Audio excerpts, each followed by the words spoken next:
Hey there, this is Ben with PageDevs.com, and today I'm going to be teaching you about how to install Python on your computer. You want to go to python.org/downloads. And if you're using Windows, Linux, Mac, or something else, you're going to want to follow these links. We're going to be downloading for Windows. And we're going to be installing Python 3. Python 2 is also very popular but not being updated anymore, so I suggest using Python 3. And then you want to scroll down to the files. If you're using a 32-bit Windows machine, you're going to want to go ahead and install this one right here, which is second from the bottom. But I'm using 64. If you're using 64, then you might want to use this link right here. It says executable installer, which I think are the easiest to go ahead and set up. Now that Python is finished downloading, you're going to want to open up the installer. Click Add Python 3.7 to Path.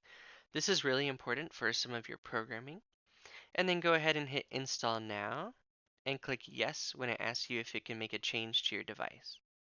After you get the message that the setup was successful, you can go ahead and close out of the installer. Next up, you want to go ahead and open up your command prompt so that we can test if Python was installed correctly.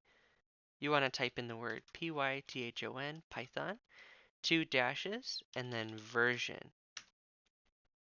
If it tells you what version you've gone ahead and installed, then you know that Python is on your machine and working correctly.